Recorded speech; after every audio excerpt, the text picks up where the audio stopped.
Buenas tardes, espero de que puedan escucharme perfectamente en el caso de la sesión que vamos a tener ahora, el- en el lugar donde siempre me conecto. Y creo que aquí el internet, pues obviamente no es de buena calidad, obviamente que en un celular le estoy pasando acá y no creo que sea de alta. El, el caso de este internet no creo que sea muy bueno. Pero de todas maneras, si ustedes no me logran como escuchar, ahí me lo hacen saber o si hay algunas pequeñas por ejemplo, que como a veces esto se queda dando vuelta y que uno lo comienza a trazar, pero de todas maneras ustedes me escriben y me hacen saber qué es lo que está pasando, yo voy a estar pendiente. Yo creo que me escuchan perfectamente, ¿verdad? Buenas tardes. Sí, doctor, sí se escucha. Bueno, gracias.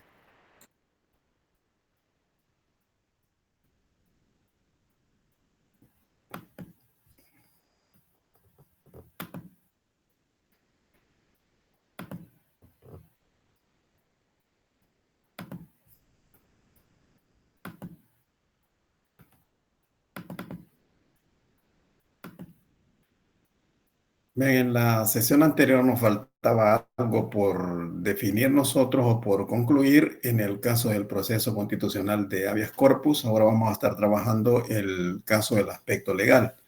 Pero como decía, habían unas dos presentaciones allí que había que concluir. Yo nada más le quiero informar de que en el caso de los habeas corpus recientes, ¿verdad? Que he tenido yo en ese caso acceso a los habeas corpus recientes que tiene la Sala de lo Constitucional, específicamente los temas que se están discutiendo más que todo son en el contexto del régimen de sección. Y dentro del régimen de sección, pues obviamente se está haciendo referencia a los temas de salud. Es decir, del tema de salud, si están tienen una enfermedad muy grave, si el asunto sigue siendo en el caso de alguna doble persecución, que quieren decir, porque de hecho, déjeme comentarle que en el caso de crimen, pues, si las personas entraron por un delito de organizaciones terroristas antes de que iniciara el régimen de sección en marzo de 2022, pues obviamente las personas cuando vienen saliendo de cumplir la pena las vuelven a agarrar y entonces uno vuelve a tener conocimiento de eso. Los criterios que se manejan respecto de eso es que estas personas, si van saliendo del régimen de sección, ya no pueden ser recapturadas, pero si vienen saliendo de cumplir penas de los procesos anteriores, las vuelven a capturar, y eso es porque sería bajo el argumento de que antes no se tenía control sobre los centros penales y obviamente estas personas seguían funcionando como tales, extorsionaban desde el interior, y entonces ahí se revela de que habían otras acciones que estas personas realizaban y que obviamente los llevó a estar en ese grado de permanencia que implica el delito de agrupaciones ilícitas. Recuerden de que esos delitos son permanentes, o sea, la permanencia cesa hasta que deja de existir la voluntad del sujeto activo respecto de tener este grado de pertenencia. Entonces es un elemento que de hecho no debe de perder de vista uno, por eso no es tan fácil resolver allí una doble persecución. La doble persecución se puede resolver si alguien está dentro del régimen, le dan medidas, viene saliendo y lo vuelven a capturar y lo vuelven a llevar. Por el mismo hecho, en ese caso sí podemos considerar de que hay una doble persecución, pero en esos otros casos bien difícilmente se va a dar. Y los otros argumentos son que hay carencia de fundamentación o de elementos de juicio. Esos criterios, la Sala de lo Constitucional pues declara improcedente los habeas corpus porque considera de que esos asuntos son de mera legalidad. Y los asuntos de mera legalidad son aquellos que son competencia exclusiva de los jueces de instancia. A los jueces de instancia le corresponde la valoración de prueba, es competencia exclusiva de ellos, por lo tanto la sala no puede entrar en esa esfera. Lo que la sala valora es si esa falta de valoración de prueba o esa falta de fundamentación tiene una incidencia directa en la libertad personal. Si tiene una incidencia directa y por ende una trascendencia constitucional, la sala sí la va a entrar a conocer, pero de lo contrario no, las simples inconformidades que tenga alguien respecto a la forma como un juez valora la prueba, esos serán objeto de control en un recurso de apelación, pero no pueden ser objeto de control por la vía de un proceso un proceso constitucional de habeas corpus. Así que ya le refiero a ese punto porque podemos encontrar en algún momento determinado con ese tipo de situaciones. Y sí, la mayoría de habeas corpus que se han estado conociendo van en el contexto de los estados de salud. Y eso hay que tener sumamente cuidado porque uno tendría que saber ponderar el asunto. Es decir, si yo considero que una persona tiene pues una enfermedad grave, primeramente recuerden que la ley penitenciaria, ustedes ya vieron derecho penitenciario, ya saben que un privado de libertad tiene derecho a la salud, y si tiene ese derecho a la salud, las autoridades están en la obligación de que ese derecho les sea garantizado. Para ello deben autorizar las salidas a una red de hospitalaria pública o privada. Entonces ese no es ningún inconveniente. El problema es cuando la persona privada de libertad requiere de cuidados específicos o cuidados exclusivos que no se los pueden dar dentro del lugar de reclusión. Entonces, en ese caso, si usted pondera el asunto en esa perspectiva, sí la persona puede lograr su libertad. De lo contrario, difícilmente le van a dar la libertad a esa persona, no obstante que se esté argumentando de que ella adolece de un problema de salud. Así es que por ahí les informo por si alguien, ¿verdad? En ese caso está interesado porque hicieron una pregunta en la sesión anterior y que a mí me parece que fue una pregunta muy atinada, ¿no? Decirme, mire, en el caso de los habeas corpus, ¿quiénes deben de presentar la demanda? La demanda la puede presentar el directamente agraviado, la puede presentar cualquier otra persona. Es decir, cuando nosotros hacemos referencia a los mecanismos de iniciación del proceso constitucional de habeas corpus y el artículo 41 de la Ley de Procedimientos Constitucionales deja clarificado ese asunto. Es decir, quiénes son cualquier persona. Obviamente usted como estudiante o puede en un momento determinado presentar una demanda de esa naturaleza. Así es que creo que eso sí habría que tener un poco de cuidado por dónde es que vamos a ir tratando los asuntos conectados con el tema de salud. Y como aquí yo les decía, tenemos unas diapositivas en ese caso finales, que era lo que no habíamos considerado en aquella sesión, y es específicamente el tema de las características. Recuerden que el caso de los alcances del habeas corpus contra ley heteroaplicativa, autoaplicativa, eso lo habíamos referido en la sesión anterior. Y ya habíamos clarificado también que si hay una sentencia favorable en el caso de estos habeas corpus contra ley, no pensemos que la sentencia va a producir efectos generales, ¿verdad? Y obligatorios como las produce las inconstitucionalidades. No. ¿Por qué razón? Porque aquí estamos conociendo de un proceso constitucional concreto, como es el caso de hechos que nos dicen que una persona ha sido privada ilegal o arbitrariamente de la libertad. Por lo tanto, el caso de la esfera de competencia es en un proceso concreto, entonces los efectos no se pueden ver desde esa perspectiva. Sin embargo, yo quiero matizar el asunto porque la Sala de lo Constitucional ha venido trabajando los llamados efectos nomotéticos, o alguien dice de los efectos de la dimensión objetiva del amparo. También el habeas corpus tiene una dimensión objetiva. Si en esa sentencia donde la Sala de lo Constitucional hizo un control de constitucionalidad de la detención bajo el modelo o el tipo de habeas corpus contra ley, entonces había que tener en cuenta lo siguiente. Si la Sala hace una especie de interpretación o le dio una interpretación o un sentido a una disposición, podemos decir, a cualquier otra disposición, la interpretó que era conforme a la Constitución, pues obviamente esa interpretación que hace la Sala en esa resolución sí se convierte de obligatorio cumplimiento para el caso de los jueces. Recordemos, un juez no puede venir posteriormente a hacer una interpretación más allá de lo que constitucionalmente la Sala haya resuelto en ese asunto. A eso es lo que nosotros le conocemos como una dimensión objetiva de los habeas corpus, es decir, y que en amparo se le venía llamando los efectos nomotéticos. Así es que, digamos, ahí son como verticales, en ese caso, los criterios que define la Sala de lo Constitucional, si nosotros hiciéramos referencia al tema de los precedentes o o al caso del stare decisis. Así es que por ahí habría que ver el asunto dentro de esta parte, que era lo que quería un poco como comentar. Pero en el caso ya cerrando esta parte, más que todo, vamos a decir nosotros, teórica o dogmática o de dogmática constitucional, Hablemos ahora de las características del habeas corpus. El habeas corpus constituye una garantía específica para proteger la integridad de la dignidad y la libertad físico-personal del individuo. Eso está claro, es una garantía, siempre lo hemos dicho, es un medio, recordemos, para tutelar un derecho fundamental como se llama la libertad físico-personal.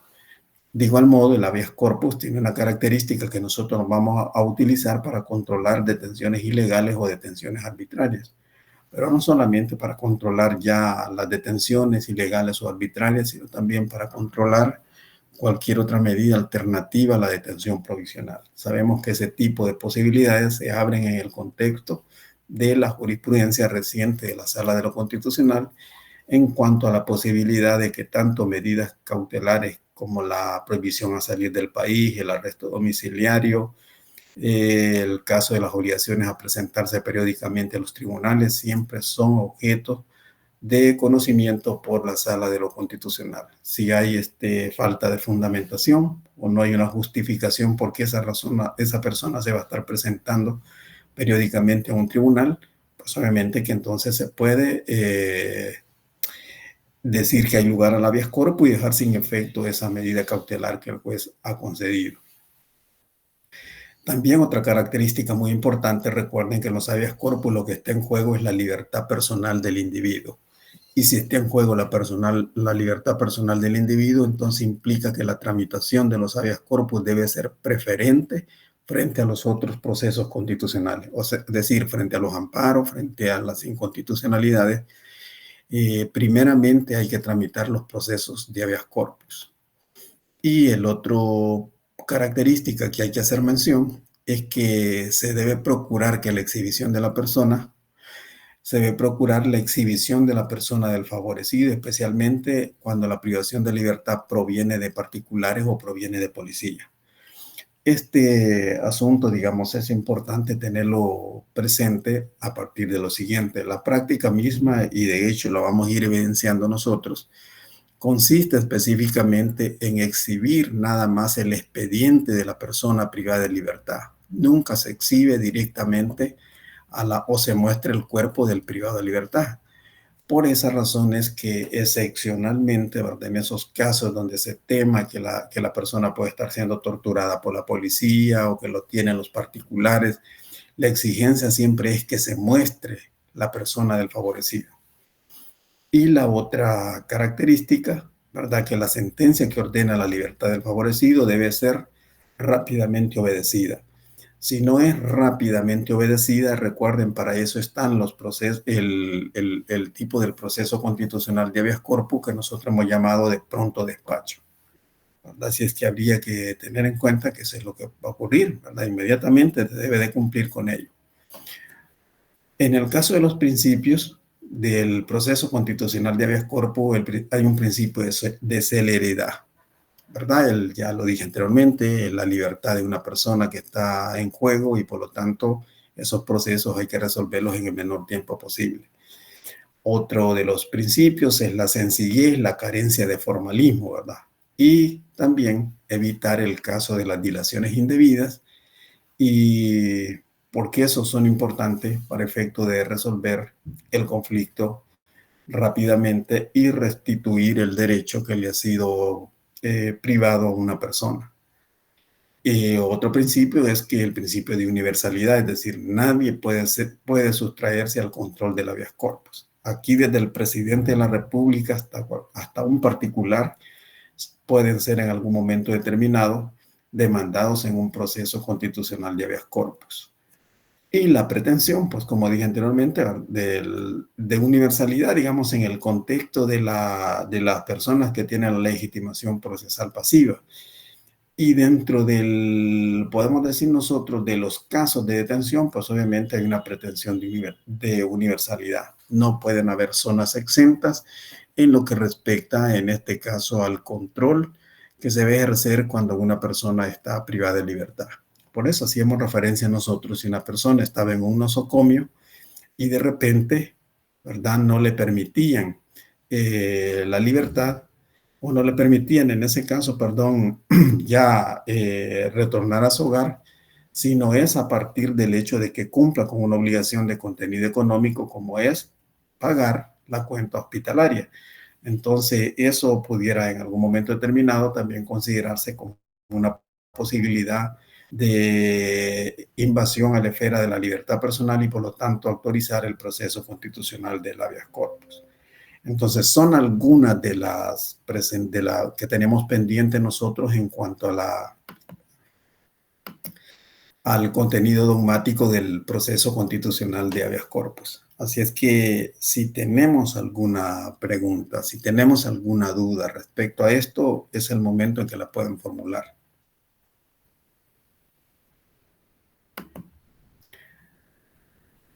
¿Tenemos preguntas con relación a eso? Doctor, Sí. y vaya, comprendo todo esto de la habeas corpus, ¿verdad? Y que lo permite la Constitución, pero iría enfocado en lo que está aconteciendo actualmente, lo que se ha ido mencionando respecto a las personas que están procesadas por régimen. Y como se sabe, pues hay algunos que probablemente no han sido capturados necesariamente porque pertenezcan a esos grupos delincuenciales, sino porque han sido como parte de los errores, podríamos decir, del sistema, y que aún hasta el propio ministro de Seguridad en su momento dijo de que era, no sé si el 7 o el 10% de los que habían tomado, de que no tenían que ver en el asunto. Sin embargo, se mencionó de que no iban a tener estas oportunidades de presentarse a cuerpos atendiendo hasta que terminaran sus procesos. Entonces, mi pregunta es, en esos casos, ¿nos estaría coartando esos derechos que se tiene como ciudadano de poder aplicar dichos procesos constitucionales?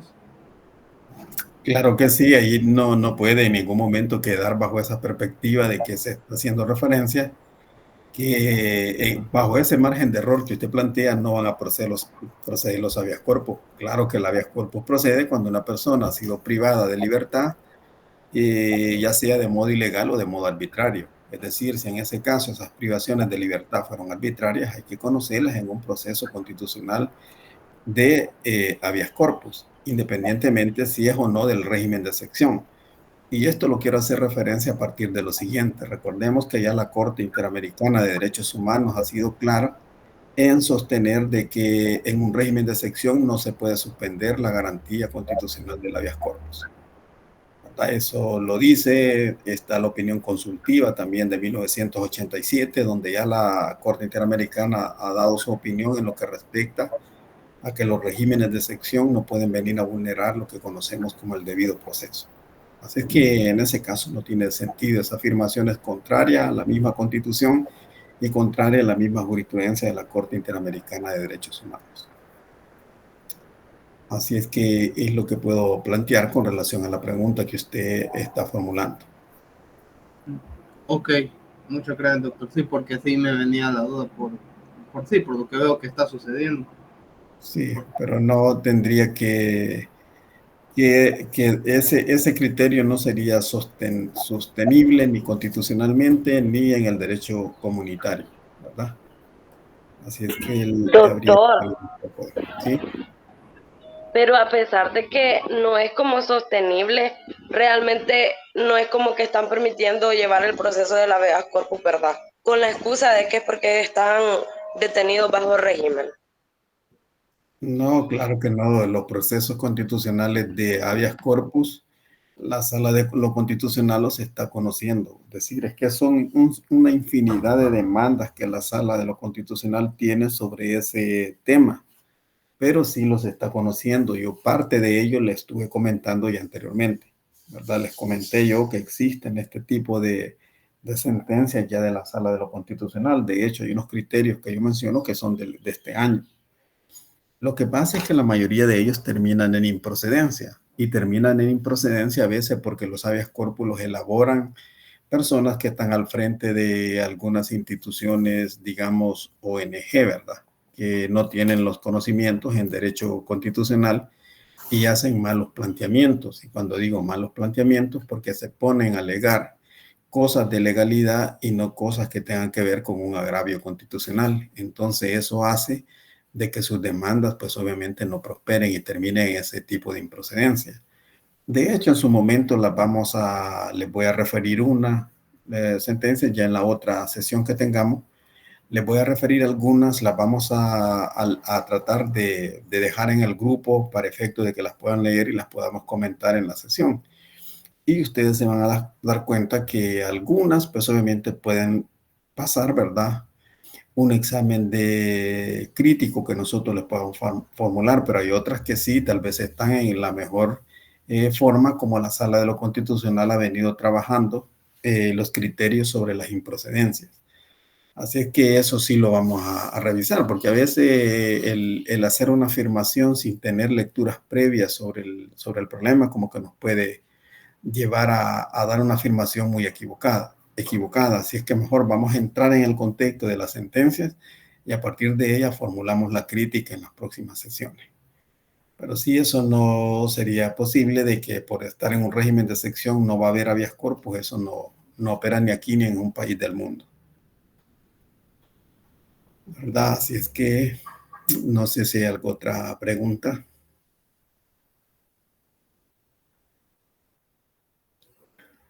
Bueno, si no hay alguna otra pregunta, voy a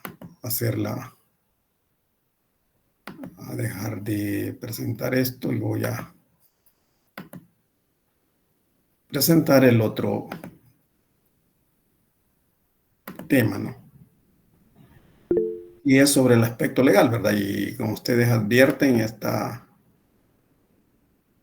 imagen que aparece aquí es del CECOT, ¿verdad? Aparece una imagen que es de aquí del CECOT, porque me están llenando presentaciones hasta ahorita, si no vamos terminando la sesión.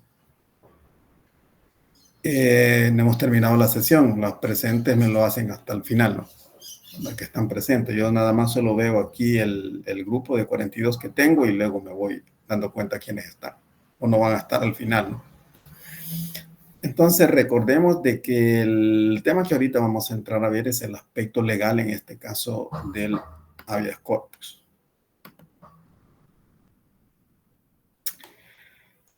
Y ya dije anteriormente, es algo que aparece. Como pueden ver, esta es una imagen específicamente del CECOT. Entonces ahí tenemos muchos privados de libertad. Bueno, comencemos con la idea del aspecto legal. Vuelvo a reiterar, si hay alguna pregunta, pues en su momento la pueden formular y perfectamente ahí la contestamos, aunque seguramente yo aquí estoy viendo directamente este tema, pero ustedes pueden interrumpir y hacen la pregunta y yo con gusto la responderé.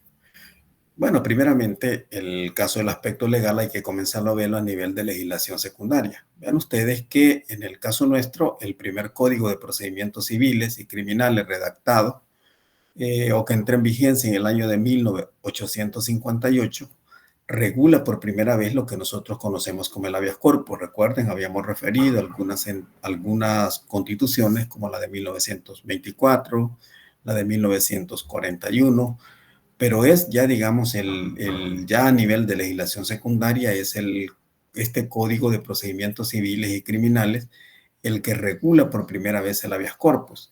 Y una cosa importante que tenía este código es que la hipótesis constitucional del habeas corpus no solamente la va a limitar a la detención ilegal, sino que refiere, ¿verdad?, ya sea que exista encierro, exista custodia o existe una restricción de personas que no están autorizadas por estas custodias o restricciones que no están autorizadas por la ley, la parte agraviada puede ser protegida por el acto de exhibición de la persona. Vean ustedes este tipo de confusiones que existen en ese momento. No se tiene claridad entre lo que es habeas corpus y lo que es exhibición de la persona. Pero era una forma en que este código hacía regulación sobre el habeas corpus.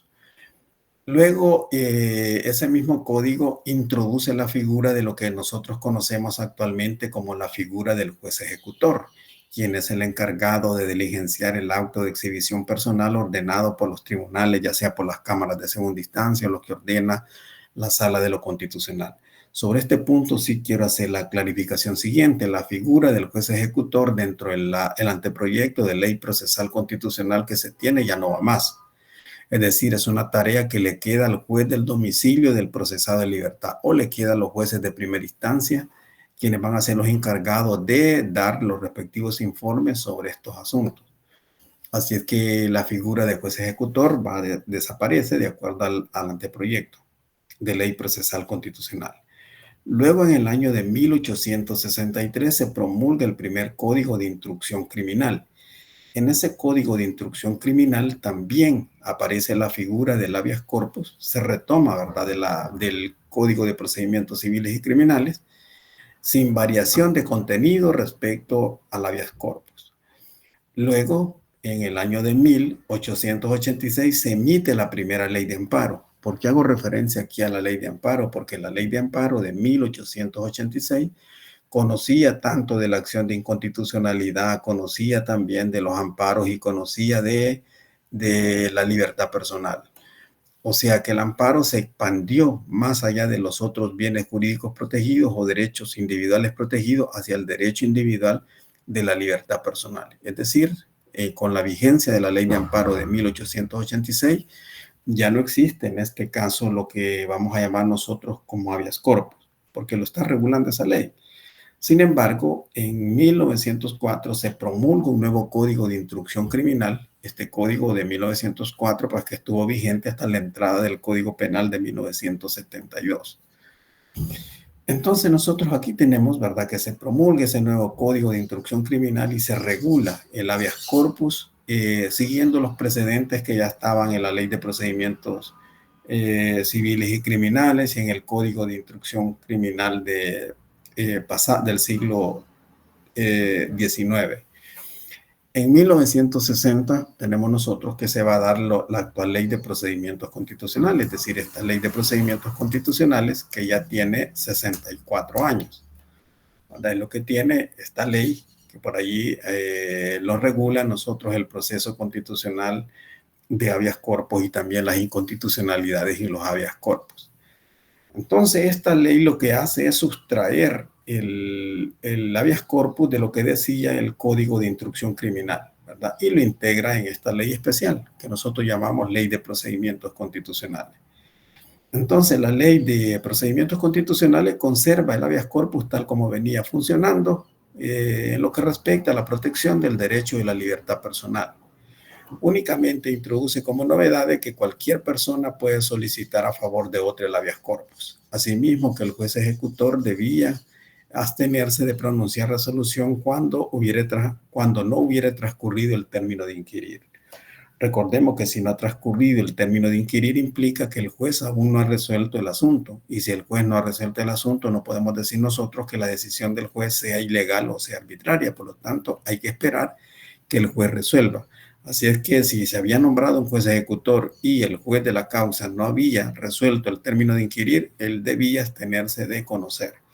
Pero el otro punto importante es este, ¿no?, de una legitimación procesal activa bastante amplia, porque no solo el agraviado es quien puede presentar las demandas o las solicitudes de habeas corpus, sino que las puede presentar también cualquier otra persona. Y cuando decimos cualquier otra persona, no necesariamente los familiares, no necesariamente el defensor del privado de libertad, lo puede hacer otra persona totalmente distinta. Es decir, ustedes que a veces hacen práctica jurídica, pueden perfectamente presentar esas demandas o esas solicitudes de habeas corpus. En cuanto a los aspectos procesales del habeas corpus, yo creo que anteriormente hacían esa pregunta en el contexto del régimen de sección, ¿verdad? Procede las procedencias. Es que el habeas corpus, independientemente si hay o no régimen de sección, va a proceder siempre contra cualquier autoridad o cualquier individuo que restrinja de modo ilegal la libertad de una persona. Y la resolución, pues obviamente tiene efectos reparadores si estamos hablando nosotros de un tipo de habeas corpus, en este caso clásico reparador. Es decir, que la privación de libertad de la persona se consumó y esa privación de libertad consumada es ilegal, es inconstitucional y por lo tanto, si la sentencia es estimatoria, debe restituir o va a restituir, mejor dicho, la libertad del beneficiado. Entonces, eso es lo que sucede en ese contexto. Ahora, ¿quiénes pueden restringir la libertad de las personas? Pues esto ya lo hemos dicho, son autoridades judiciales, autoridades administrativas o los particulares que detienen en flagrancia a una persona. Todos ellos pueden hacer esta privación, en este caso, o restricción de la libertad. Ahora, no sé si hasta ahí ustedes tienen alguna pregunta o tienen alguna inquietud que podamos en este caso abordar.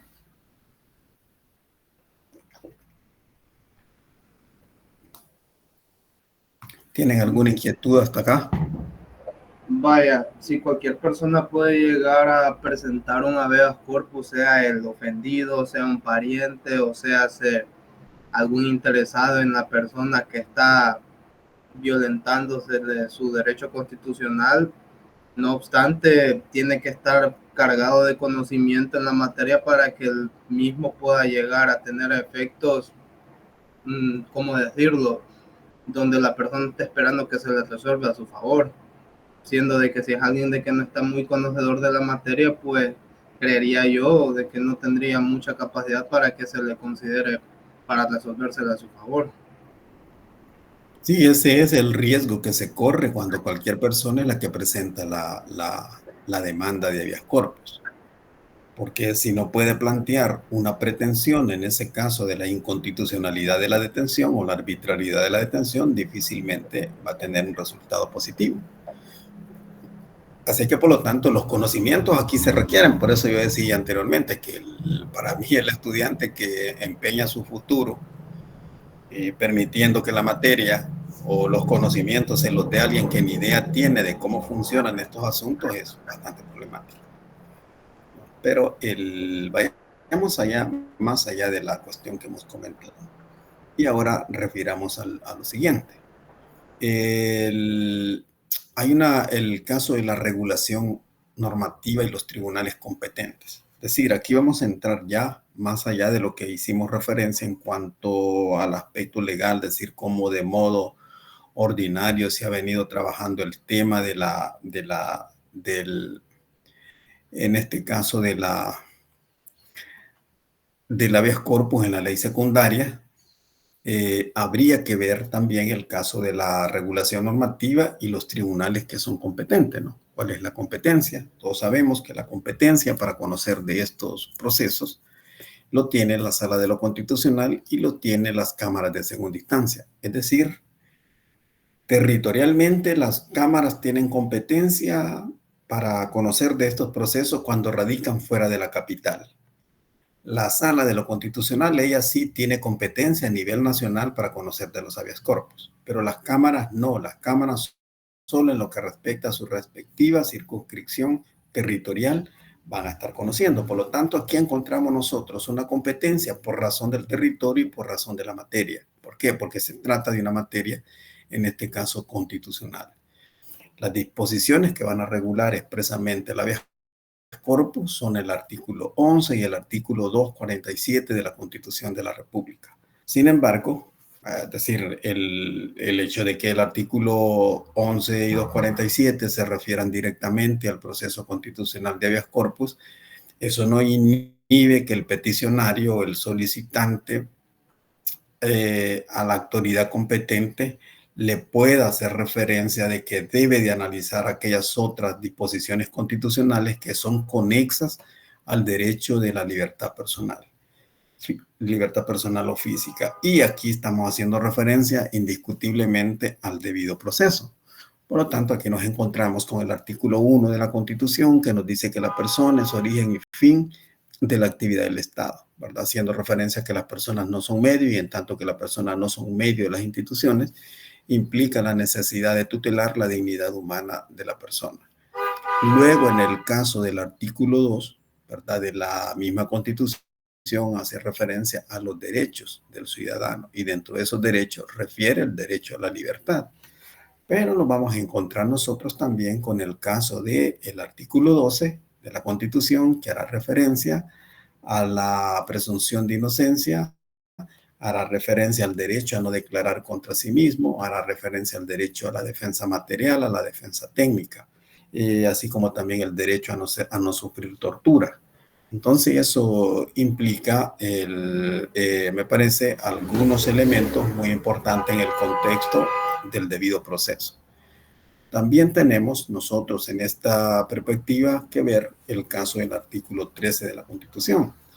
Y el artículo 13 de la Constitución, haciendo referencia específicamente a la idea de quién es la autoridad competente, en este caso para restringir la libertad de una persona. Es decir, en el caso del artículo 13, que siempre exige que si una persona va a detener a alguien, pues requiere específicamente de una orden escrita. Es decir, si él no se encuentra dentro del término de la flagrancia, va a necesitar una orden firmada, ya sea por un juez o si se trata de una detención administrativa, firmada por el fiscal que lleve el caso.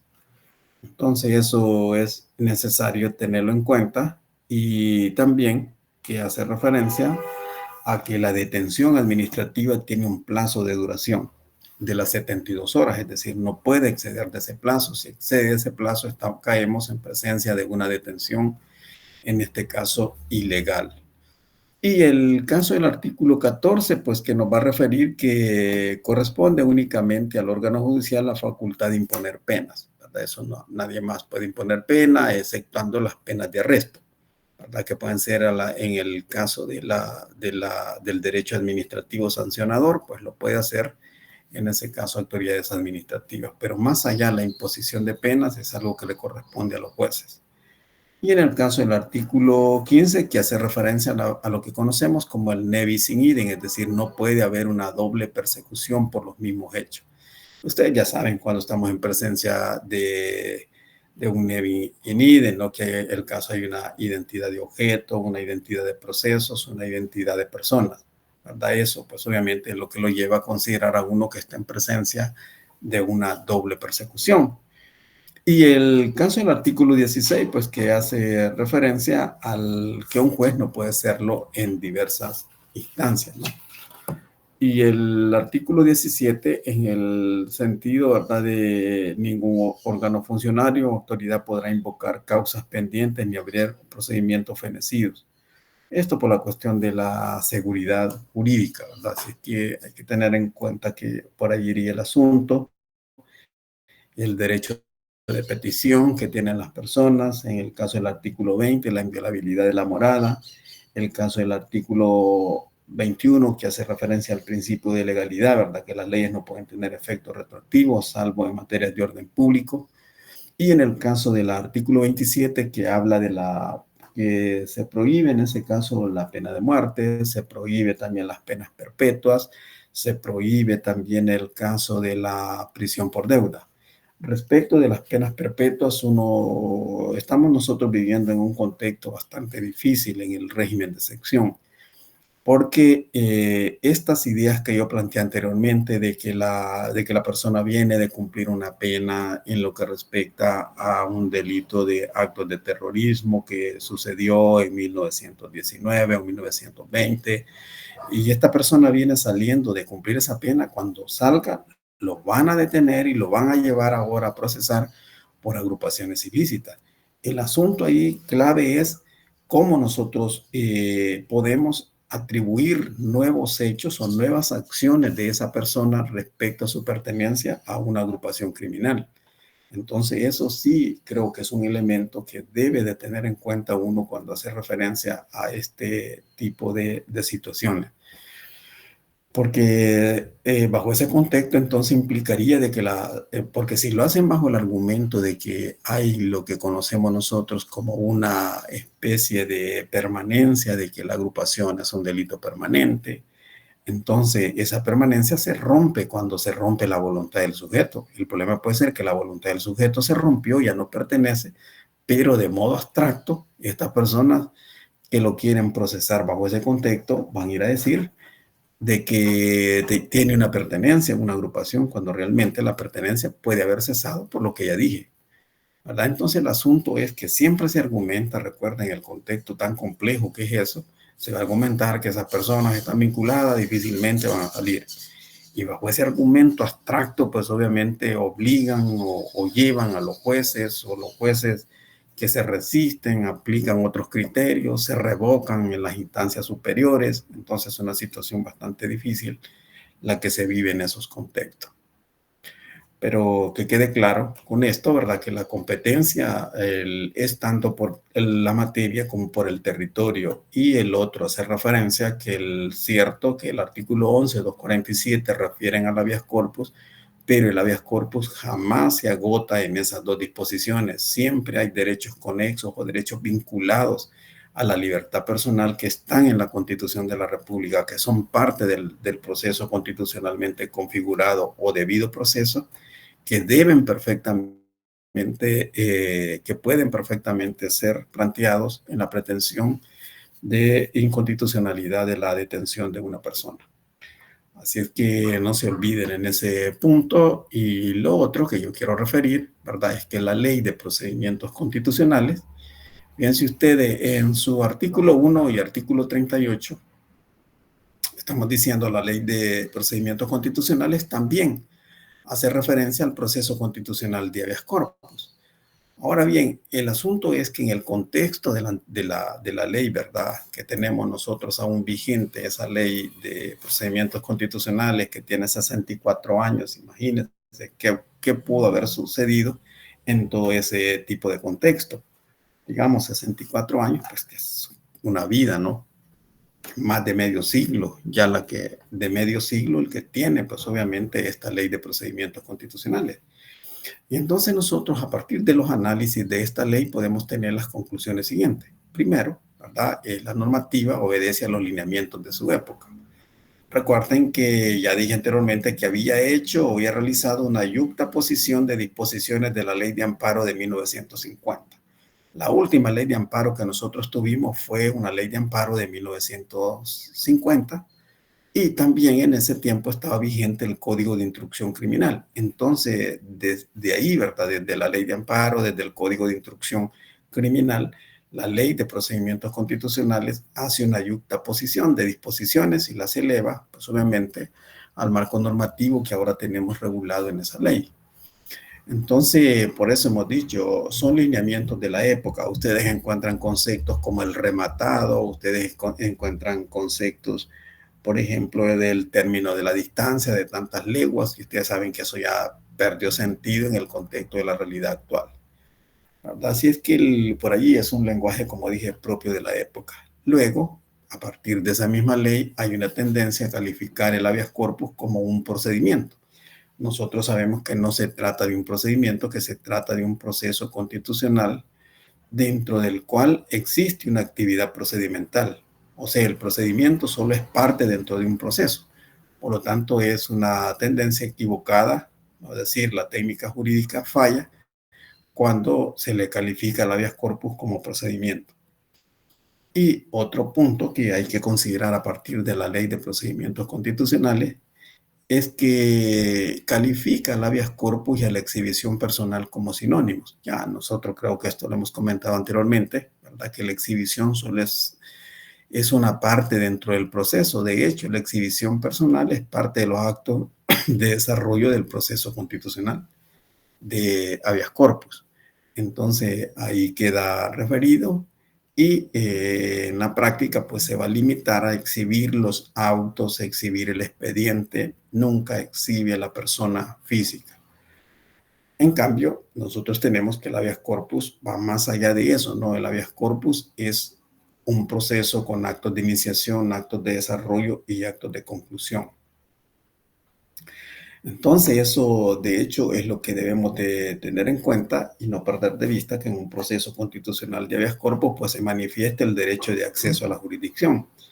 El derecho de acceso a la jurisdicción, es decir, toda persona, ¿verdad? En ese caso, cualquier persona, le hemos dicho nosotros, puede en favor o en nombre o qué sé yo, del privado de libertad presentar este tipo de demanda con todas las deficiencias que ya señalaron por ahí, que si no están debidamente planteadas van a ser declaradas improcedentes. Y además de esta posibilidad, ¿no? Del derecho de acceso a la jurisdicción, para tener acceso a la jurisdicción, obviamente que debe haber una competencia.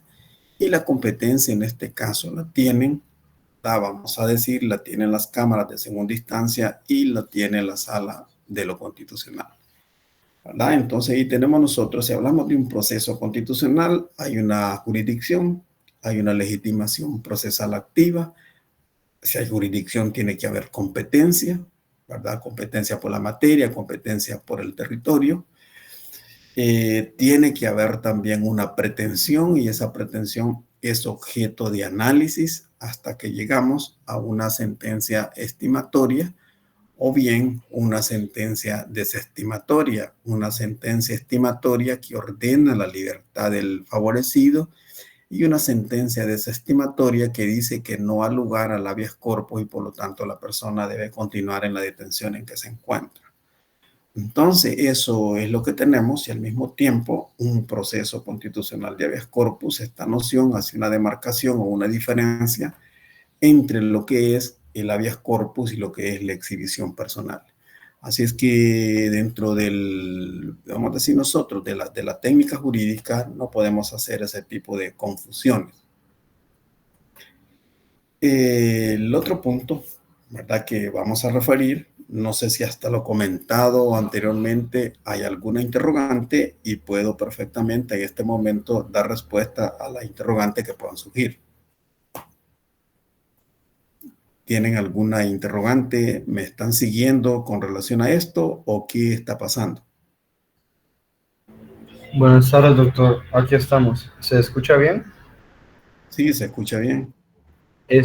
Una consulta. Fíjese que yo ya días estaba revisando un caso que pasó acá en el país sobre Ernesto Mason, que mencionaban de que a esta persona, pues, él iba, creo que era de camino a su casa, cuando de la nada fue interceptado ¿cómo se dice? Bueno, la policía, ¿verdad?, lo interceptó en medio de la carretera y en el mismo momento lo privó de libertad. Entonces, bajo ese ejemplo, ¿verdad?, que este podría ser un ejemplo para poder realizar y presentar un habeas corpus.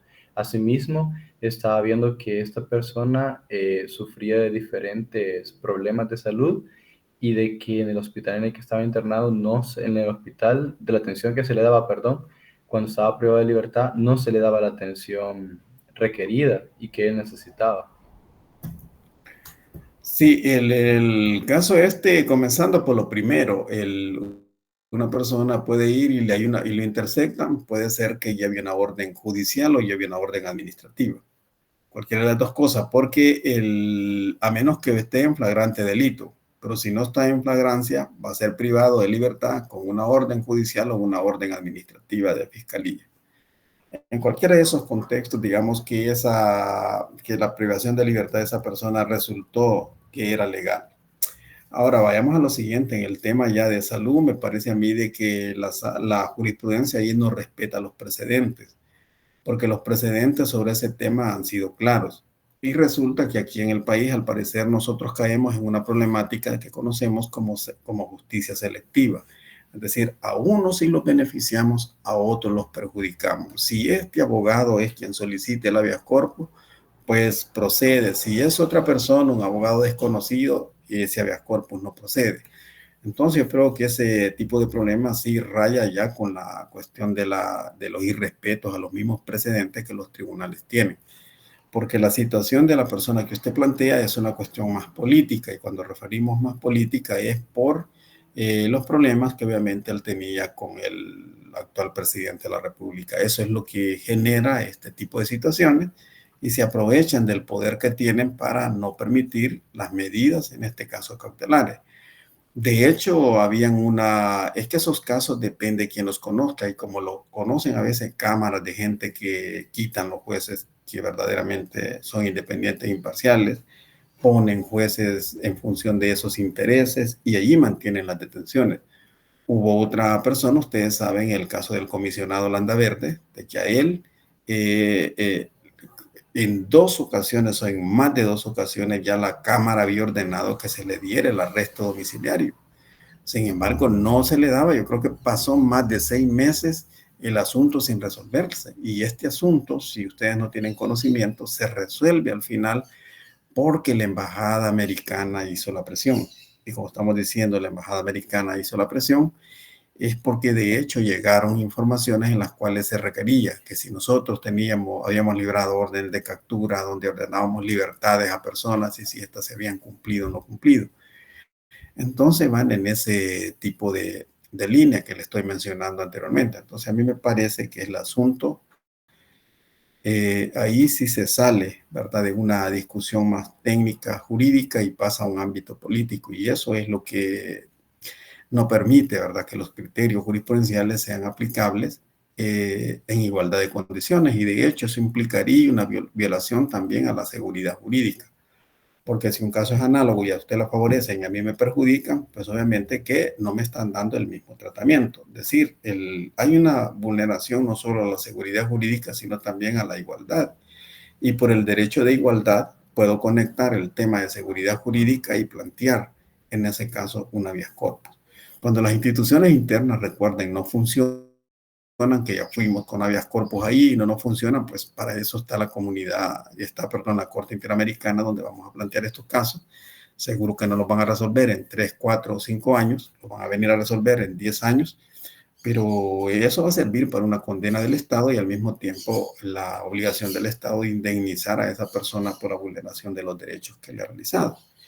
Y no solo eso, sino también que el Estado estará en la obligación de que a una escuela le ponga el nombre de esa persona o a alguna calle le ponga el nombre. Recuerden que en el caso de Benito Ruano, que le violentaron el derecho de defensa material, pues la decisión de Corte Interamericana de Derechos Humanos fue esa. Y allí en ese caso se fueron jueces de sentencia, se fueron cámaras de segunda instancia y se fue la misma sala de lo penal y la misma sala de lo constitucional también. Así es que eso es lo que pasa en ese tipo de contexto, ¿verdad? Pero bueno, esperemos que los asuntos vayan a ir cambiando pronto, quizás en el país esas circunstancias se vayan modificando y ahora como que el asunto vaya disminuyendo la intensidad que se tiene sobre esos temas. Bueno, en el caso de la legitimación procesal activa, ya hemos dicho nosotros que aquí, de conformidad al artículo 4, 41, 42 de la Ley de Procedimientos Constitucionales y 174 de la Constitución, es el agraviado o el incoado quien puede presentar la demanda. Lo puede hacer el abogado, un familiar, un amigo, cualquier otra persona, porque aquí hay una acción popular en lo que respecta a este proceso. Y la acción popular se justifica a partir de que estamos en presencia de una privación de libertad, donde el privado de libertad muchas veces no tiene condiciones de hacerlo. Como usted dice, la condición de salud del privado de libertad que usted mencionó, bajo esa perspectiva puede en particular también promover el proceso constitucional por la vía de una acción popular. El tribunal de oficio, cuando tuviera motivo suficiente para suponer que alguien está detenido ilegal o arbitrariamente, también debe de conocer de oficio. Eso lo regula la Ley de Procedimientos Constitucionales. Sin embargo, la jurisprudencia lo que ha venido sosteniendo es que en el proceso constitucional de habeas corpus se requiere el impulso procesal del sujeto activo. Pues la sala de lo constitucional o las cámaras de segunda instancia no pueden iniciar de mutuo propio este tipo de proceso, sino que debe ser iniciado por cualquiera de los medios que franquea la ley. Es decir, puede ser por escrito, puede ser por una carta, puede ser por fax, puede ser por internet, como quieran, se puede plantear este tipo de situaciones. Pero está claro, la jurisprudencia ha sido en este caso muy reacia. La jurisprudencia siempre ha dicho, no vamos a conocer por mutuo propio, ¿verdad? Es la regla general, no podemos por mutuo propio conocer este tipo de procesos porque requiere el impulso procesal del sujeto activo, o mejor dicho, el impulso procesal de los que tienen legitimación procesal activa, que en este caso es bastante amplio, ¿verdad? Así es que no hay muchos inconvenientes. Sin embargo, hay unos casos donde la Sala de lo Constitucional rompe esa regla y comienza a decir que puede conocer de oficio estos procesos.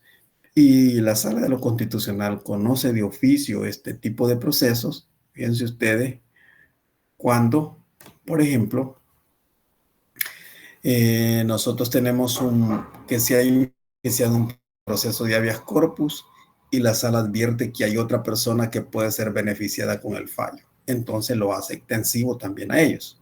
Un ejemplo, podemos decir, A y B, que son estudiantes de Derecho, salen de su clase normal a las 6:30 o a las 7 de la noche de la universidad. A y B abordan el mismo vehículo, ¿verdad? Abordan el mismo vehículo, se conducen hacia el centro de la ciudad de San Miguel. Al llegar a la altura, por ejemplo, del Club Águila, hay un retén policial. En el retén policial comienzan a los policías a informarse con relación a esa persona de que en la sección de investigación tiene una investigación por tráfico de droga. Y como tiene esa investigación por tráfico de drogas, los agentes comienzan a torturar a estas personas, ¿verdad? Torturan a uno de ellos, puede ser que torturen a A, y con las torturas A dice dónde tiene la droga, ¿verdad? Que obviamente no la llevaba en el vehículo, porque si la llevaba en el vehículo, entonces podemos decir nosotros que hay una regla de exclusión. Pero no, la droga la tenía directamente en su casa de habitación o en algún otro lugar. Entonces él dice, fue torturado obviamente para sacar esa información. Ustedes saben que de acuerdo al artículo 12 de la Constitución de la República, nadie puede ser torturado ni tampoco puede declarar contra sí mismo, y si va a declarar necesita la presencia de su abogado. Entonces eso dio lugar a la recolección de la droga, y una vez que tienen la droga vinculan a los dos como coactores del delito de tráfico ilícito de droga. Eso llega a conocimiento de una cámara de segunda instancia. La cámara de segunda instancia en recurso de apelación no hace caso a lo que se está planteando, que ahí estamos en presencia de una nulidad por haberse violentado una garantía del debido proceso. Y entonces nosotros venimos y acudimos a la sala de lo constitucional. Pero quien acude a la sala de lo constitucional es A, no B. Entonces, cuando la sala de lo constitucional va a resolver el asunto, viendo de que se trata de casos análogos, entonces el fallo que beneficia a A lo hace extensivo también a B. A esos casos es donde se hace referencia de que puede en esos casos se hace referencia a que puede la sala de lo constitucional conocer de oficio. También la sala de lo constitucional puede conocer de oficio cuando existen errores de fondo en el encabezado de la demanda. Por ejemplo, la demanda se dirige al presidente de la Corte Suprema de Justicia y no a la sala de lo constitucional. Ahí son errores meramente materiales. También puede ocurrir cuando nosotros confundimos el asunto que ya dije anteriormente. Planteamos el amparo en el tema de salud, cuando sabemos que eso ya no se conoce en amparo, eso se conoce en habeas corpus. Entonces, ahí la sección de amparo que está conociendo, y esto lo conocemos nosotros de primera mano, porque en la maestría nosotros tuvimos como profesores, colaboradores o coordinadores de habeas corpus, o coordinadores de amparo, coordinadores de inconstitucionalidades de la sala de lo constitucional. Entonces ellos refieren de que generalmente cuando estas demandas llegan y advierte de que eso no es un amparo, que es directamente a la sesión, en este caso de los habeas corpus, para efecto de que allí se conozca. Entonces son algunos casos que se ha mencionado que la sala puede entrar a tener competencia de ellos de modo oficioso. Pero el que más se parece a una decisión oficiosa aquí es el primer caso planteado, ¿verdad? Cuando el fallo se hace extensivo específicamente a otras personas. Ahora, la legitimación procesal pasiva, sobre este punto quiero referir lo siguiente. En el caso de la legitimación pasiva, la legitimación es amplia. Hemos dicho que aquí se puede iniciar contra cualquier autoridad individuo, desde el presidente, hemos dicho, hasta cualquier otra persona que esté en la esfera que tenga pues esa relación de funcionario, de autoridad, o pueda ser un empleado, ¿verdad? Cualquier de ellos puede ser demandado, puede serlo perfectamente también un particular. Y puede ser el particular y el órgano judicial de autoridad administrativa. Todos ellos en ese caso están legitimados procesalmente, tienen una legitimación pasiva en un proceso constitucional de habeas corpus. Ahora, ¿cuáles son los medios de promoción del proceso constitucional de habeas corpus? Yo creo que ese punto es muy importante tener en cuenta, ¿verdad? ¿Cuáles son esos medios de promoción del proceso constitucional de habeas corpus? Bueno, de conformidad al artículo 41, me gustaría que si ustedes tienen su ley de procedimientos constitucionales, fueran al artículo 41 de la Constitución, de la ley de procedimientos. Y entonces ahí tenemos nosotros que el auto de exhibición personal puede pedirse, dice, pero aquí es solicitarse, ¿verdad? Puede solicitarse por escrito, presentado directamente a la Secretaría de la Sala de lo Constitucional, de la Corte Suprema de Justicia o a las secretarías de cualquiera de las cámaras de segunda instancia que no residan en la capital. Vean ustedes, entonces tenemos nosotros que se puede presentar o se puede pedirse por escrito. En otras palabras, uno dice, un medio de iniciación es un escrito. Entonces, por escrito, ¿verdad? Entonces iniciamos nosotros por escrito. Por escrito no habrá ningún problema. Entenderíamos que algún abogado presente eso, que va a identificar el tribunal, identifica a la autoridad en ese caso demandada, identifica al que tiene la legitimación procesal activa, el delito que se le atribuye, el encierro, la clase de encierro en la que se encuentra. Todo eso, pues obviamente se plantea perfectamente en un escrito. Pero también nos dice a nosotros que otro medio de iniciación es una carta o es un telegrama. Entonces analicemos la efectividad de cada uno de ellas y establezcamos soluciones alternativas por medio de doctrina y construcciones jurisprudenciales para la mejor promoción y desarrollo de este tipo de procesos. Yo creo que el asunto de la carta a todos nos puede causar de risa y decir, eso es imposible, ¿no? Que por carta o por telegrama, pero está la ley de procedimientos constitucionales que, como es una ley de su época, las cartas eran un medio normal de comunicación, los telegramas igual, aunque eran muy breves, pero esa forma existía. Para contarles que yo cuando fui juez de paz en Chapeltique en febrero de 1994, entro allí yo siendo una persona muy joven a ser juez, a ser docente. En este caso yo permanezco en ese lugar como 3 años, ¿no? Menos de 3 años yo ya me estaban ascendiendo rápidamente a juez tercero de paz de Usulután. Yo soy juez tercero de paz de Usulután del 17 de marzo de 1997 hasta el 19 de abril de 1998. El 20 de abril de 1998 que entro yo fui el creador del juzgado de instrucción del tránsito. Entonces ven ustedes, dentro de esa trayectoria lo que yo quiero referir es que mi tiempo que yo estuve en Chapeltique, los medios de comunicarse uno para otro lugar eran por la vía de telegramas. Cuando yo llego al tercero de paz de Usulután ya no, ¿verdad? Ya están los fax y todo ese tipo de cosas que ya para nosotros es nueva tecnología.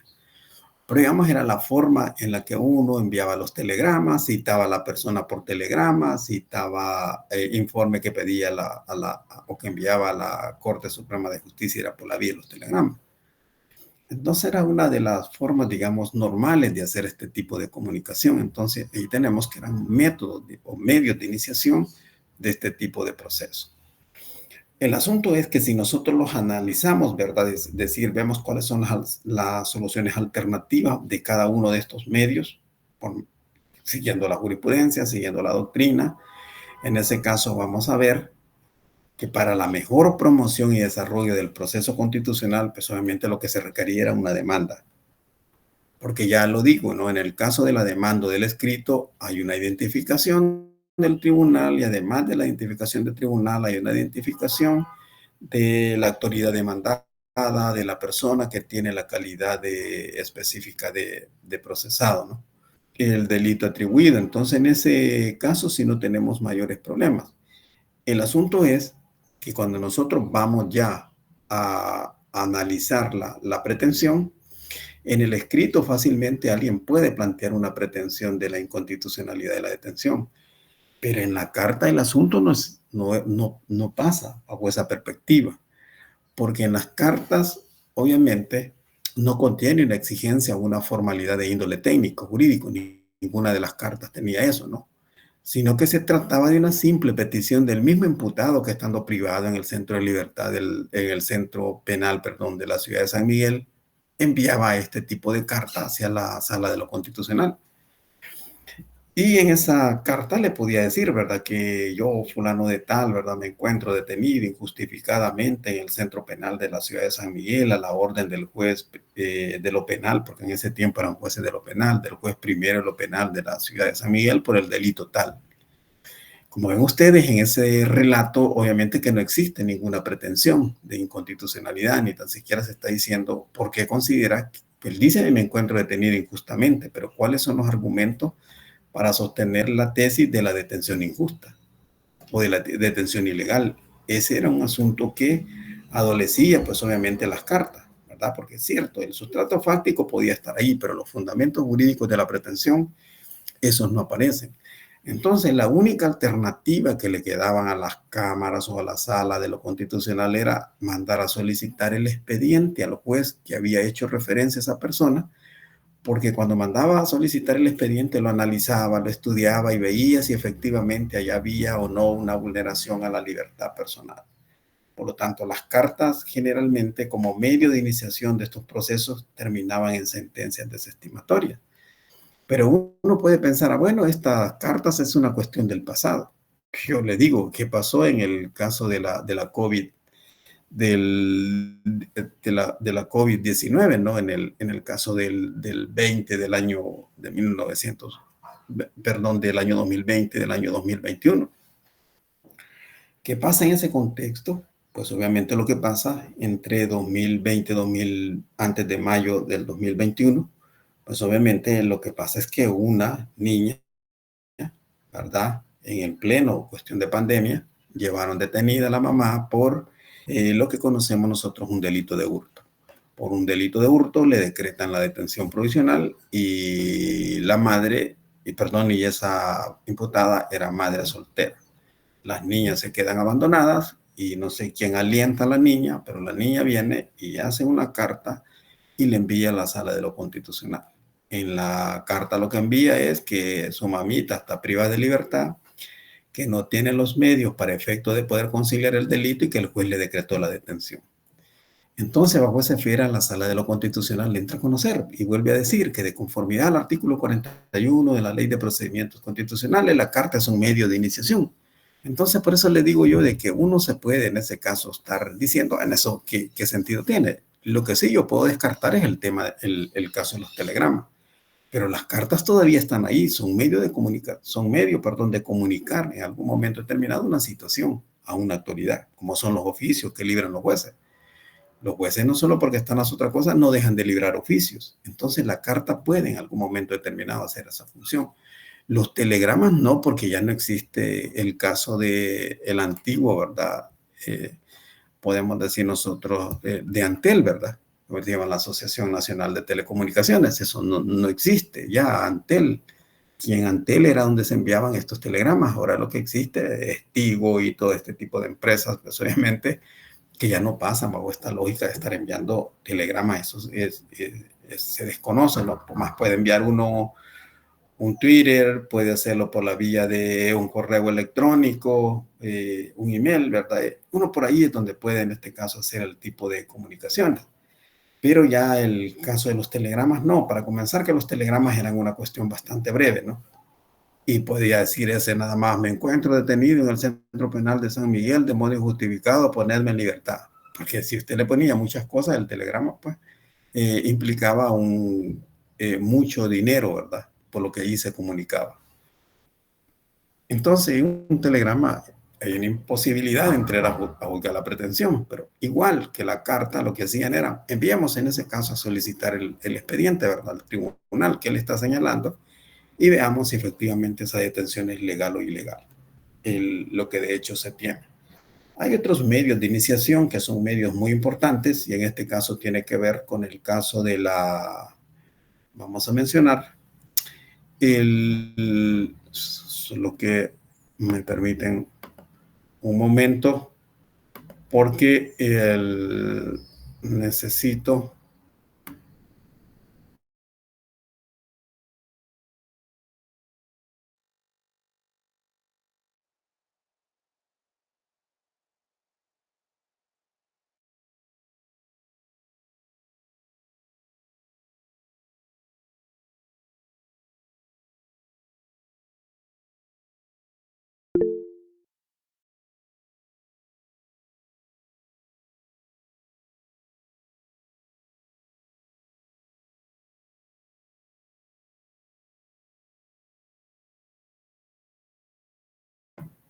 Ok, ahora ya estamos cargando aquí el asunto porque no había, yo andaba carga y pensaba que me iba hasta ahí funcionar.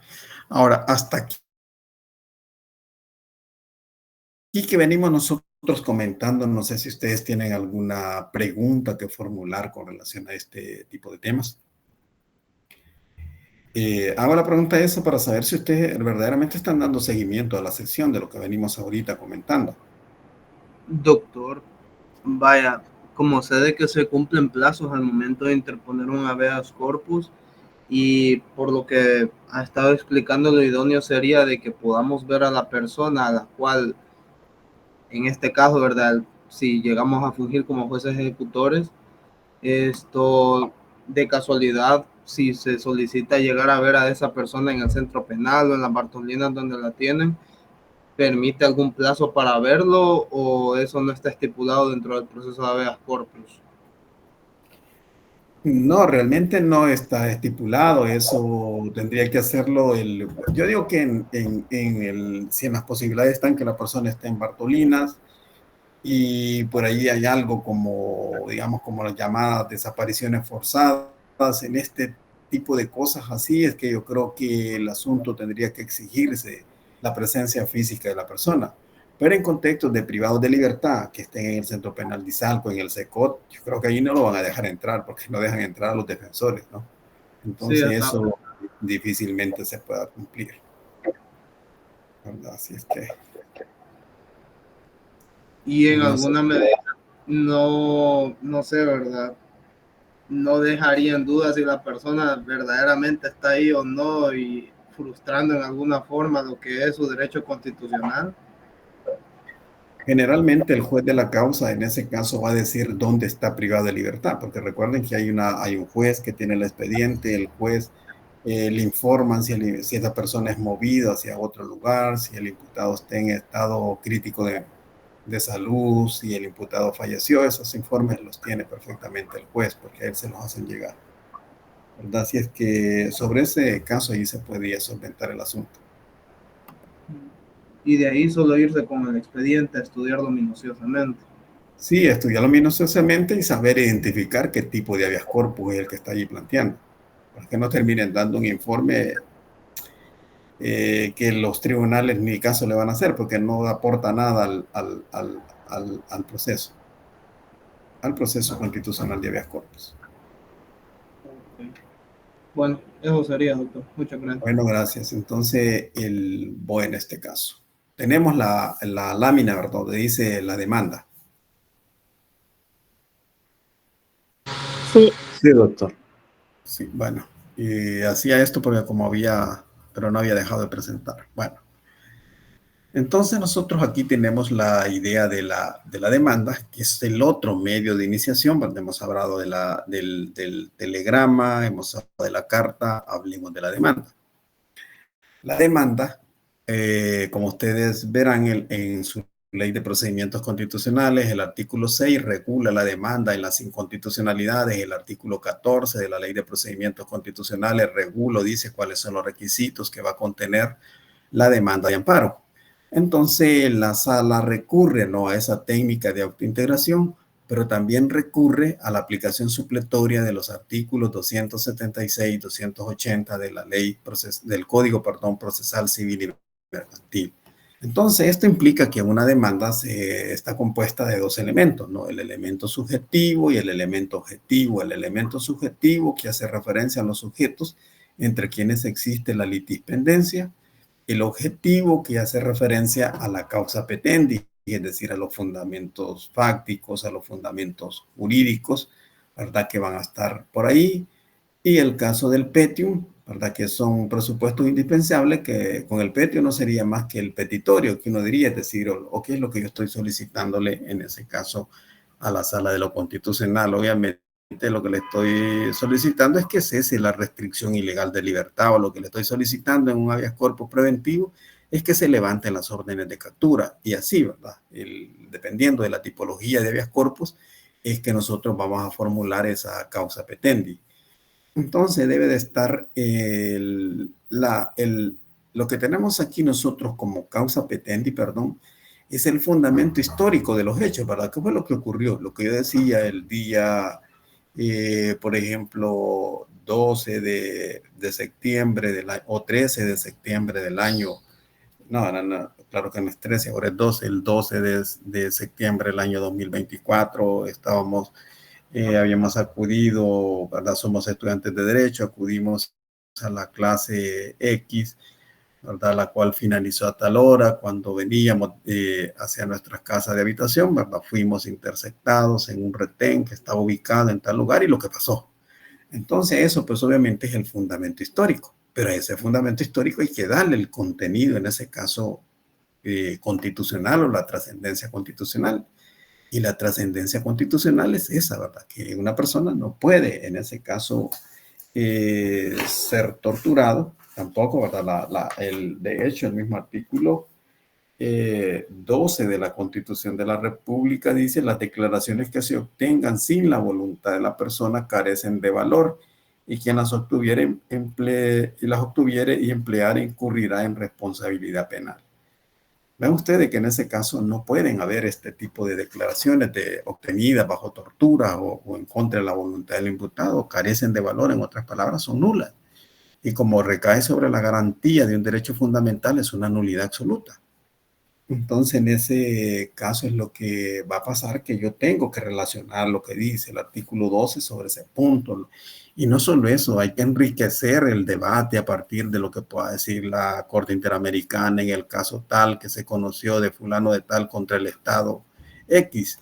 Entonces es una forma de fundamentar el asunto. Puede ser que la misma sala ya tenga sus precedentes y poderlo citar nosotros ahí. De eso es que se trata a la hora de redactar este tipo de demanda. Este tipo de demanda es una persona que sea bastante haragana, pues obviamente que la van a salir todas chuecas y le van a terminar ahí declarándoselas improcedentes. Pero cuando hace una demanda bien fundamentada, en ese caso no hay ningún problema. La sala está obligada a entrar a conocer el asunto hasta llegar a la sentencia. Entonces vemos nosotros que la demanda es un medio de iniciación. El fax también es un medio de iniciación. El fax como medio de iniciación ya está desde 1998, o sea, desde el siglo pasado, finales del siglo pasado, ya la Sala de lo Constitucional recibía demandas por vía fax. De repente el caso de la Corte Suprema de Justicia, el edificio donde está en el centro de gobierno lo estaban reparando y la sala, quiere decir la Corte en su totalidad fue a parar a Antiguo Cucatlán. Entonces a alguien se le ocurrió que como las oficinas habían cambiado, envió el habeas corpus vía fax. Para sorpresa de él, tuvo éxito porque la sala le dio el trámite. La Sala de lo Constitucional le dio el trámite y de allí se comenzaron a estar enviando habeas corpus bajo este mecanismo. Se discutía hasta antes de la pandemia. De hecho, en la misma maestría que yo inicio en el año de 2020, se discutía todavía si el Internet pudiera ser en algún momento determinado alguna vía. Los coordinadores de la Sala de lo Constitucional decían que no, que la sala no podía conocer ese tipo de cosas. Uno argumentaba en base al artículo 79 de la Ley de Procedimientos Constitucionales, que dice que puede utilizarse medios electrónicos o tecnológicos, en ese caso para facilitar la comunicación. Se decía que no, sin embargo, cae la pandemia, ¿no? Y cuando vemos en la pandemia de la COVID-19, pues la posibilidad era remota de estar allá en esos días. Entonces las demandas se enviaban al correo electrónico, ¿no? Entonces quiere decir que el Internet, la sala habilitó un correo electrónico y ese fue un medio para efecto de recibir demandas en los procesos constitucionales de habeas corpus. Recuerden ustedes que la gente que se le ocurría andar en la calle en el pleno caso del estado de emergencia, los privaban de libertad, muchos de ellos los privaban de libertad, los encerraban y entonces habría que presentar los habeas corpus y la sala comenzó a conocerlo, porque la misma opinión consultiva de la Corte Interamericana vino en el sentido de que uno no podía paralizar labores dentro de la institución. Entonces teníamos ese tipo de posibilidades. El Internet es un medio de poderlo iniciar. Ahora, digamos que son los medios de iniciación. No sé si alguien tiene una pregunta en lo que respecta a medios de iniciación. Sí, Buenas tardes, ¿me escucha? Sí, yo le escucho perfectamente, puede decirme. Yo tengo una duda. En cuanto se presenta el habeas corpus a la Cámara, entonces, digamos, en un determinado juzgado se le une el derecho a la libertad y lo tienen ahí, ¿verdad? Sin fundamento alguno. Este expediente en ese juzgado se tiene la obligación de remitirlo a la Cámara o cómo sería ese asunto. Hay varias situaciones ahí que plantear. En el caso de esto ha habido muchos debates, discusiones. Aparentemente es una pregunta sencilla, pero es una cuestión más que todo de práctica muchas veces. La Sala de lo Constitucional desde el año 1998, aquí entramos con la nueva reforma, se crean obviamente los procesos orales y los tribunales de sentencia. Entonces, hubo una demanda de habeas corpus que se presenta en la Sala de lo Constitucional por una persona que está privada de libertad a la orden de un tribunal de sentencia. La sala le pide el expediente, viene la persona que está en ese lugar de juez, suspende la vista pública que ya la tenía señalada y remite el expediente original. La sala resuelve y la sala le manda a dar su regañada. ¿Por qué? No tenía que haber hecho eso, no tiene por qué suspender su vista pública, él debe llevar su vista pública adelante. Y el caso de lo siguiente es que le dice también que no tenía por qué enviar el expediente original, bastaba una certificación para efecto de conocer. Entonces, a raíz de eso, desde que yo fui juez de instrucción, alrededor de 25 años, yo lo que enviaba eran certificaciones, salvo si ellos me solicitaban el expediente original. Nunca me solicitaron expediente original. Siempre me solicitaron que le certificara determinados folios de ese caso, que generalmente lo que le dicen a uno, certifíqueme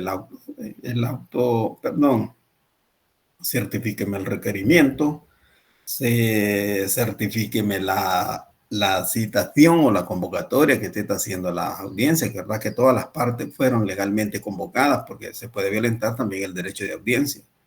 Me envía certificación de eso, envíeme certificación del acta de audiencia y envíeme certificación del auto donde usted implementó la medida cautelar de detención provisional. Eso puede ser, o a no ser que le diga, mire, envíeme copia de todo un montón de otras cosas, pero generalmente no hacen eso, porque para comenzar, ellos no tienen una sala y una cámara de segunda instancia, no entran a valorar prueba en un proceso constitucional de habeas corpus. Lo que entran a ver es la constitucionalidad o no de la medida cautelar. Es decir, si la medida cautelar está o no fundamentada en dicha resolución. Eso es lo que van a hacer. Por lo tanto, no era necesario hacer ese tipo de cosas. Entonces, lo que uno hace realmente es lo siguiente: va a intimar el juez ejecutor, lo intima uno, le presenta un acta donde lo está intimando, la firma uno, le entrega el expediente, él hace su estudio y hace el informe que está obligado a hacer de conformidad a la ley de procedimientos constitucionales. Si el informe del ejecutor es deficiente, entonces la Cámara o la Sala de lo Constitucional le manda a solicitar el expediente a uno. Y en ese caso, ya dije, no solicite el expediente, solicita que se le envíe una certificación. ¿Verdad? Si es que el expediente no lo envía, mucho menos el juez, bajo pretexto de que el proceso ande en la Cámara, va a suspender sus audiencias preliminares o audiencias de vista pública, para nada. El juez tiene que llevar a cabo sus actividades normales, por eso se queda con el expediente conocido. Entonces, lo que sucede con relación a esa pregunta en la práctica.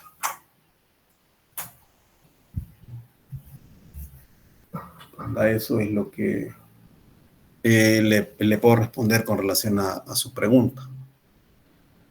No sé si hay algo otra interrogante.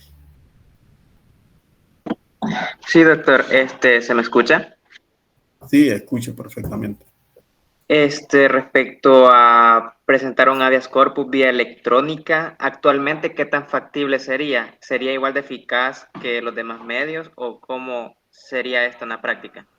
Sí, es un medio eficaz. De acuerdo al artículo 79, hay una cuestión de autenticidad, porque uno puede ver la procedencia y el lugar hacia donde va también el tipo de comunicación. Así que no, en ese no hay ningún problema. Siempre y cuando esté habilitado ese correo electrónico para recibir demandas, se puede, ¿verdad? Ese es el único requisito que tendría que exigirse. Si está habilitado, entonces enviémoslo y por ahí pasa el asunto. Bueno, en Gracias. el caso de los, sí, en el caso de los modelos de demanda de los habeas corpus, vamos a hacer un modelo de demanda. Presten mucha atención cómo se puede redactar esto. Bueno, en un modelo de demanda de habeas corpus, como ustedes saben, tendrá que haber una especie de encabezamiento. Hemos dicho que la demanda contiene elementos subjetivos y elementos objetivos. Entonces, el elemento subjetivo de la demanda se compone por ese encabezamiento, que el encabezamiento no es más que la parte introductoria que contiene la demanda. Y en ella nosotros identificamos el tribunal, identificamos las partes, identificamos quiénes son los representantes personales. Asimismo, identificamos al favorecido del habeas corpus. Establecemos todos sus datos personales, el delito por el cual se le procesa. Finalmente, nosotros debemos señalar al particular o la autoridad demandada que restringe o priva su libertad, el lugar de donde es competente.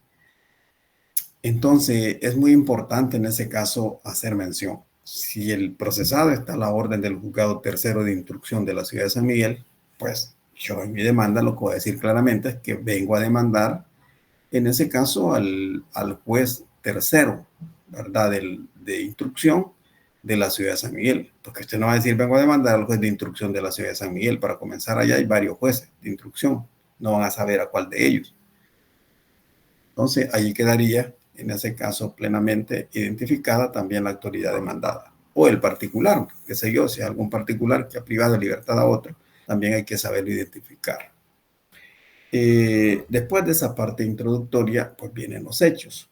En el caso de los hechos, nosotros vamos a exponer en párrafos numerados y separados, ¿verdad? Porque como a veces recuerden que uno dice a un estudiante, hagan una demanda, y hay quienes que no hacen ni un punto y aparte, ¿no? Hacen un solo relajo en una petición, que de hecho cuando a veces se responde, uno no sabe por dónde es que van, porque dicen una cosa, aparecen diciendo otra. Entonces, en esa forma se redactan, ¿no? En párrafos numerados. Recuerden que los párrafos no pueden llevar más de 12 renglones, entre 8 o 12 renglones es lo normal. Por eso hay que saber sintetizar y precisar en ellos los hechos. Por eso es que aquí se dice, ¿verdad? Que es cierto, precisar no significa en algún momento que nosotros seamos escuetos, ¿verdad? Sino que dejamos ahí bien clarificado, enumerado cuáles son los hechos que ocurrieron. Luego, en el caso del fundamento de derecho, ¿verdad? Si cuando yo termino la exposición de hechos, entonces comienzo ahora a enumerar cuáles son mis fundamentos jurídicos de la demanda, ¿verdad? En la que apoyo el relato de hecho. Puede ser que en ese caso yo esté invocando, ¿verdad? Que la privación de libertad consumada se debe a una vulneración de la presunción de inocencia. Entonces, sobre eso tengo que hacer la cita de las normas constitucional, y no solo eso, sino también dotar de contenido a esa norma constitucional. Eso realmente es lo que se hace en el fundamento de derecho, es decir, no pondera el asunto, ¿verdad? Hasta dónde llega. Y en eso obviamente es lo que fundamos nosotros, disposiciones constitucionales que protegen la libertad personal y que se consideran vulneradas u obstaculizadas en relación de las acciones o omisiones que hace la autoridad, en este caso demandada. Entonces ya tenemos esa parte clarificada, ¿verdad? En la demanda, y recordemos que esa parte donde nosotros describimos hechos y luego hacemos las fundamentaciones jurídicas o los hechos, la analizamos a la luz de la normativa constitucional o de los tratados de derechos humanos, entonces nosotros ahí estamos incorporando con ello una pretensión, ¿verdad? Y esa pretensión, como estamos diciendo, contiene el sustrato fáctico, contiene los fundamentos jurídicos, contiene los motivos, es decir, cuáles son los motivos de hecho, los motivos de derecho, las razones fácticas, las razones jurídicas en las que nosotros fundamos esa pretensión, ¿verdad? Lo que estamos diciendo es que ha habido una vulneración, en ese caso, a un derecho constitucional o un derecho fundamental. Y luego el elemento subjetivo, ¿verdad? Que que va a comprender, ya hemos dicho, el caso del sujeto activo, el sujeto pasivo, y el órgano que es competente para pronunciarse. Y el elemento objetivo que será la causa petendi. La causa petendi comprende la argumentación fáctica y jurídica. Y por último, ¿verdad?, la conclusión, que es el por tanto, ¿verdad?, que nosotros concluimos que hay una privación ilegal de libertad y por lo tanto lo que solicitamos es que de modo inmediato, ¿verdad?, en ese caso se repare el derecho o se restituye el derecho fundamental violentado. Entonces, lo que comprende, ¿verdad?, el caso de la pretensión, como hemos dicho, hay fundamentos fácticos y los fundamentos jurídicos. Y hemos dicho que pues, obviamente tenemos que dejar claro nosotros que hay una inconstitucionalidad o que el acto que priva de libertad a una persona es un acto inconstitucional por estar recogido en la Constitución, citar ley de procedimientos constitucionales, código procesal, tratado relativo a los derechos humanos, se puede hacer uso de ello, ¿no? Y recuerden que las normas secundarias se van a hacer referencia a ello siempre y cuando tengan una relación directa con los derechos fundamentales. Si no hay una relación directa con el derecho fundamental, no haga uso de ella. Y para un mayor fundamento de la pretensión, relacione qué dicen los expositores del derecho sobre ese tema, qué dicen los precedentes relevantes que tenga la Sala de lo Constitucional en eso, qué dicen las sentencias recientes del tema también, ¿verdad?, que dice el caso de la jurisprudencia comparada, que puede decir en ese caso la jurisprudencia de la Corte Interamericana de Derechos Humanos. Entonces, todo eso nos sirve a nosotros para efecto de tener una pretensión, en ese caso, bien fundamentada. Que la pretensión no es más que la declaración subjetiva que nosotros hacemos respecto a la inconstitucionalidad de la medida cautelar. Pero para decir que esa inconstitucionalidad existe, hay que saberla fundamentar. Luego viene la parte del petium, que en el proceso no es más que, en este caso, la solicitud de la garantía constitucional de habeas corpus.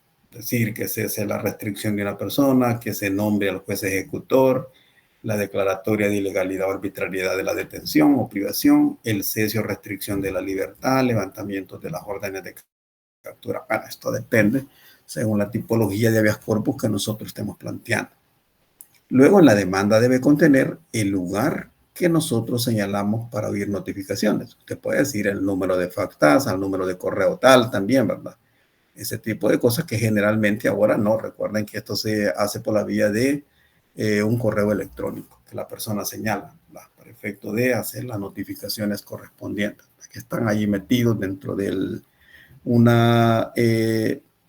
podemos decir nosotros, cierta plataforma que tiene que ver con la forma en que se comunica el tribunal con ellos, con los litigantes. Y en la práctica, pues se dan los siguientes supuestos. Que el litigante señale el centro de reclusión o señalaba otro tipo de cosas.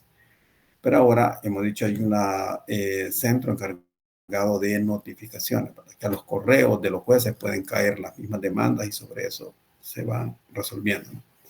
Entonces, la designación también, puede haber una designación de una persona que llegó al tribunal y allí lo encontraron y ahí lo notificaron también, ¿no? Entonces, eso no es ningún problema. Pero en el caso de los habeas corpus, como ustedes ven en el artículo 41 de la Ley de Procedimientos Constitucionales, cuando hace referencia a los medios de iniciación, hay una fórmula que viene del antiguo, en ese caso, Código de Instrucción Criminal, esta expresión de que usted tiene que decir ahí, y todos los habeas corpus comprenden esa frase, podemos decir nosotros rutinaria, que usted va a decir, juro que lo dicho es la verdad. Eso pues obviamente lo contiene la demanda. Es un formalismo que debe estar ahí, ¿verdad? Juro que lo dicho es la verdad. Lugar y fecha donde se presenta y la continuación del nombre y la firma y sello del peticionario, que es lo que va a aparecer en la demanda.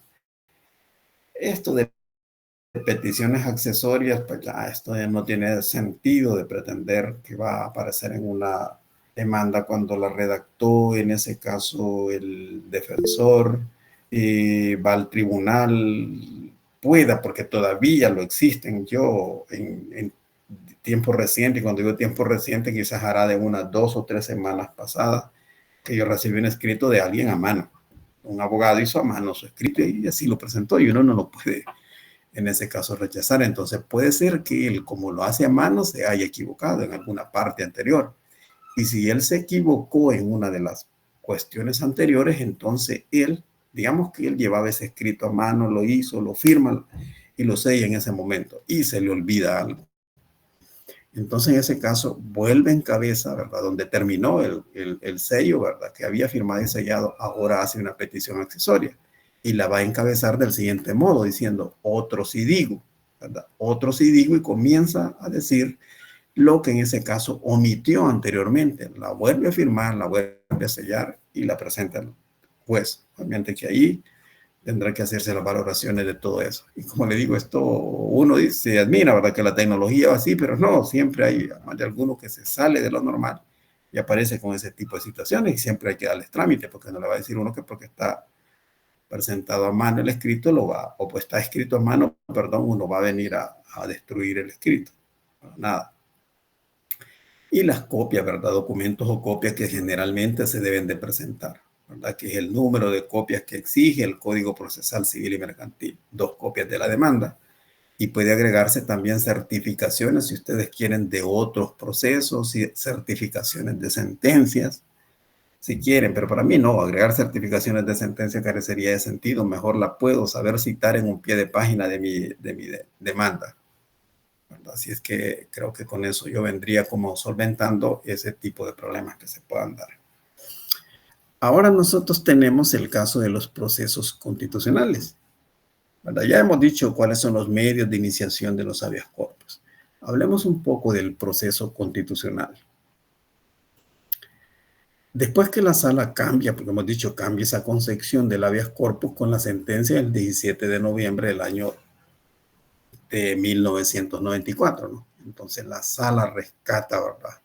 Podemos decir nosotros que hace 30 años que la Sala de lo Constitucional viene sosteniendo de que se trata de procesos constitucionales. Es decir, esa es la naturaleza, ¿verdad? Es un auténtico proceso constitucional. Si ustedes revisan el caso de México o de otros lados, si revisan la misma España, habla de recursos de amparo, habla de recursos de inconstitucionalidad, pero en El Salvador no son recursos, en El Salvador son procesos constitucionales.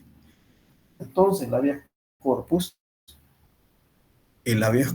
en tanto mecanismo de protección constitucional, aquí vemos nosotros que en tanto mecanismo de protección constitucional específico de la libertad personal tiene por objeto pronunciarse sobre las garantías constitucionales. Eso es lo que hace el proceso de habeas corpus. Se pronuncia sobre garantías constitucionales en torno a qué? En torno al debido proceso, ¿verdad? En torno al debido proceso. Disculpen que yo estaba viendo hacia atrás, ¿no? Yo estoy solo aquí en un lugar de la megápoli, una casa que tengo, y yo estoy solo, está abierta al otro lado, y entonces oigo algunos ruidos, por eso estaba visualizando hacia allá. Y pues hacer referencia es que el habeas corpus es un mecanismo, ¿no?, de protección constitucional específico de la libertad. Y va a tener por objeto pronunciarse sobre las garantías constitucionales. ¿En torno a qué? En torno al debido proceso, así como la constitucionalidad en torno a la medida de la detención provisional, o bien de una medida alternativa a la detención provisional. Recuerden que el habeas corpus, el proceso constitucional, no solamente respecto de una privación de libertad consumada, también lo puede haber respecto de medidas cautelares. Así es que ese es el objeto del proceso constitucional. El objeto del proceso constitucional es pronunciarse, ¿verdad?, sobre las garantías constitucionales en torno al debido proceso. Es decir, si esas han sido cumplidas o no por el juez. Entonces, la tramitación que a diario se realiza de estos procesos nos lleva a confirmar de que sí estamos en presencia de un proceso constitucional y no de un procedimiento. Entonces, si es un proceso que cumple con los principios de celeridad y brevedad, ¿verdad?, frente a otros procesos constitucionales. Le hemos dicho nosotros que hay una preferencia de poderlos tramitar. Entonces, el cual se relaciona con la potestad, ¿verdad?, jurisdiccional que tiene el solicitante, ¿verdad?, haciendo uso del derecho de acción, ¿verdad?, presenta la pretensión ante el tribunal, ante la Sala de lo Constitucional o ante las cámaras de segunda instancia. Si se considera, ¿verdad?, el habeas corpus como proceso constitucional, entonces va a implicar que este tipo de proceso tiene actos de iniciación, actos de desarrollo, actos de conclusión. Entonces veamos qué son estos actos de iniciación. Los actos de iniciación, conforme a lo regulado en el artículo 41 de la Ley de Procedimientos Constitucionales, ¿verdad?, nos dice a nosotros quién tiene la legitimación procesal activa. Hemos dicho nosotros, el agraviado o cualquier persona, ¿verdad? Entonces, ella puede solicitar por medio de una demanda escrita presentada ante la Secretaría de la Sala de lo Constitucional o ante la Secretaría de las Cámaras de Segunda Instancia, la solicitud donde debe manifestar cuál es el encierro, cuál es el tipo de prisión o cuál es el tipo de restricción que tiene, ¿verdad? Por esas razones que les dije yo, presten atención sobre las tipologías de habeas corpus, porque dependiendo de ellas, te dejen su demanda, van a decir cuál es el tipo de restricción. No pueden dejar eso de modo abstracto, ¿verdad? Porque entonces esas demandas se les declaran improcedentes porque no saben ni tan siquiera identificar cuál es el objeto de la misma. Entonces tenemos que esos son actos de iniciación. Entonces la demanda, pues obviamente debe contener una pretensión. Y esa pretensión que contiene la demanda, es decir, ¿verdad?, el mecanismo de los actos de iniciación implican la presentación de la demanda ante la Secretaría de la Sala de lo Constitucional o Secretaría de las Cámaras de Segunda Instancia. Bueno, nosotros presentamos esa demanda y esa demanda que presentamos contiene una pretensión. ¿Qué hace el Tribunal Constitucional previo a admitir o rechazar la demanda? Pues obviamente comienza a hacer un examen liminar de la demanda, y el examen liminar de la demanda implica, ¿verdad?, a ver si ésta cumple con los requisitos de forma, cumple con los requisitos de fondo. Si cumple con los requisitos de forma, cumple con los requisitos de fondo, entonces la demanda es admitida y se va a entrar a examinar esa demanda. Y recuerden que en atención al principio de congruencia, debe de haber una congruencia entre lo que decidimos y lo que aparecía allí formulado en la demanda o lo que va a aparecer formulado en la contestación que haga la autoridad demandada. Entonces, eso es lo que implica, ¿no? Entonces, vamos a verificar si el acto lesivo, en ese caso, se trata de la libertad personal o se trata de derechos conexos a la libertad personal, ¿verdad?, que tienen una relación directa y principal con el derecho de libertad. Eso pasa, ¿no? Entonces comenzamos nosotros a ver, por ejemplo, una presunción de inocencia, juicio previo, legalidad, derecho de audiencia, defensa, el nebis in idem, la net reformatio impeius, también puede entrar en esta perspectiva, la prisión por deudas, prohibición de prisión por deuda. Entonces, siempre y cuando se tenga el cuidado de recordar que el proceso constitucional de habeas corpus no es recurso de instancia en donde se confirma o revoca una detención provisional. Ni se vaya a ocurrir a ustedes y le vengo a solicitarle que confirme o que revoque la detención. Aquí no se confirma o revoca nada, ¿verdad? Solo se dice si hay lugar o no al habeas corpus planteado. En el caso específico del examen liminar de la demanda, ¿verdad?, hacemos un examen liminar de la demanda y la pretensión. Entonces, de ese examen liminar puede resultar lo siguiente: una declaratoria de inadmisibilidad.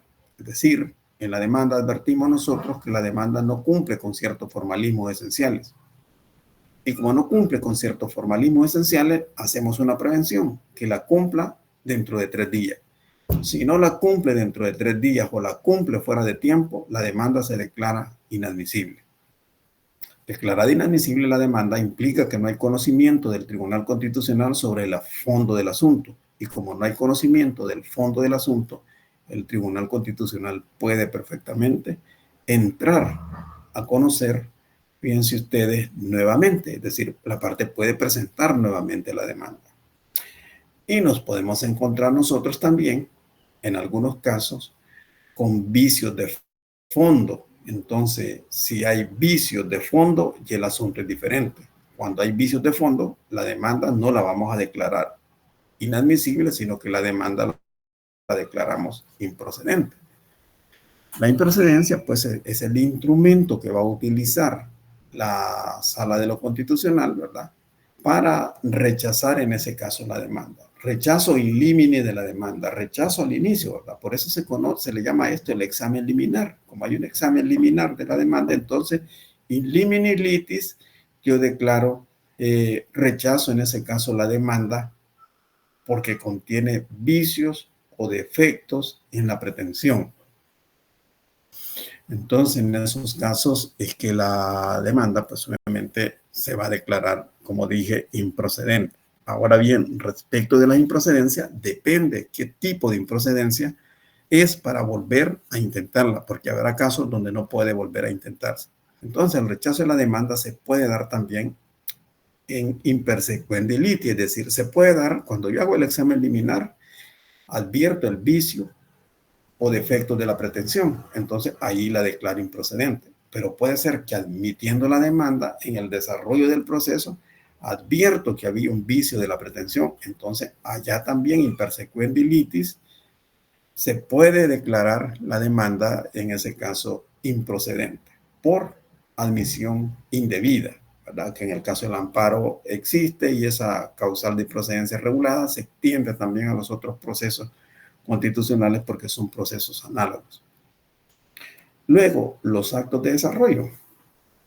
¿Qué implican estos actos de desarrollo? ¿Verdad? Que una vez admitida la demanda, se inicia el procedimiento y iniciando el procedimiento, nombra el juez ejecutor. Además de que nombra el juez ejecutor, recuerden que tengo que dar derecho de audiencia a la autoridad demandada, porque la autoridad demandada, en un momento determinado, si es condenada en ese proceso como violador de derechos fundamentales, puede tener alguna responsabilidad de indemnización y perjuicio. Por lo tanto, es necesario de que oigamos cuál es los argumentos que él tiene. Generalmente él va a decir que la detención en ese caso es constitucional. Pero entonces partamos del hecho que se intimó a la autoridad, que se le dio derecho de defensa a la autoridad demandada. Luego el juez ejecutor va a acudir ante ese funcionario particular a intimarlo, ¿verdad? Lo intima, presenta el acta, se le firma.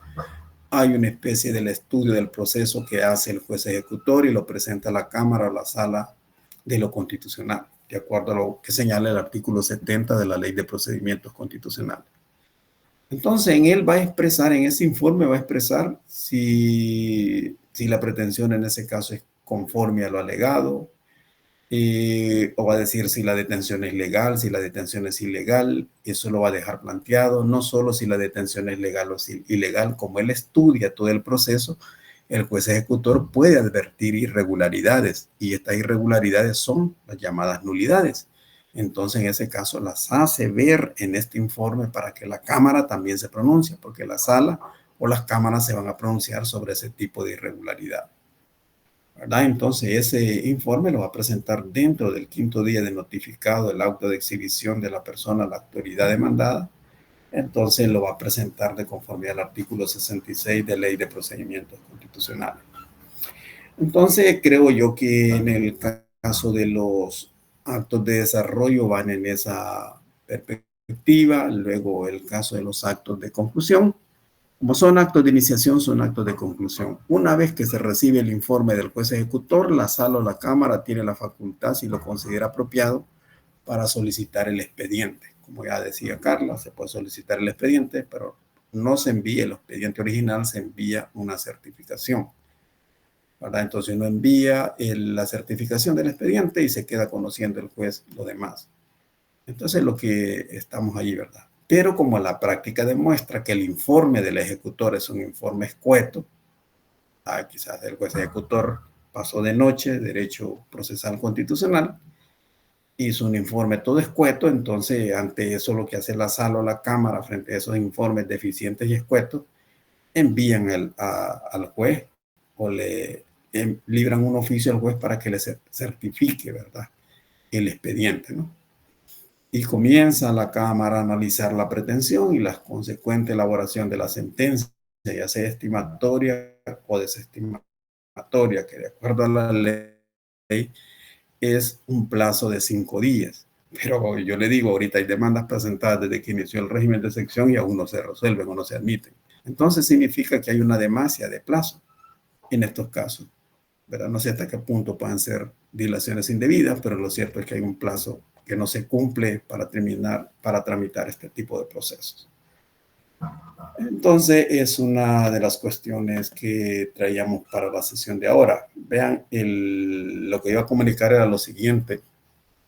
El día sábado no vamos a tener reunión, así que dedíquense a leer otras cosas, sentencias o lo que sea de esta materia, pero la decisión, no va a haber en este caso clase el día sábado porque estoy un poco retrasado con el caso de las calificaciones de los otros grupos, del otro grupo, y yo necesito subir esas notas este fin de semana. Entonces la idea era que a ustedes hoy les iba a entregar sus exámenes, pero yo definitivamente estoy aquí, pero yo no estoy tan bien de la garganta que se diga, porque son de esos casos que a uno le da en que la garganta la anda como apretado, se siente uno, le falta a veces con la lengua, todo el paladar todo seco, ¿verdad? Y entonces, sí, eso es el asunto. Entonces, por eso creo que quedamos entendidos, ¿verdad? Que no va a haber sesión el día sábado. Quedamos enterados. Sí, entendido, doctor. Sí, doctor. Bueno, entonces yo los veré el próximo jueves. Así es que si algunos no estuvieron en la sesión de ahora y se lo hacen saber de que no habrá clase el día sábado. Y lo hacemos en atención. Recuerden que tuvimos una clase virtual en la vacación de agosto, de que allí nosotros avanzamos. Muchas gracias, doctor. Bueno, feliz tarde a todos y todas. Y yo me voy a tener que retirar porque voy a ir a la universidad a firmar asistencia. Así es que los veo el día jueves de la próxima. Los veo el jueves de la próxima semana y feliz noche a todos y todas. Feliz fin de semana. Feliz noche. Feliz noche, doctor. Gracias, doctor. Buenas Feliz noche, noches. muchas gracias. Igual.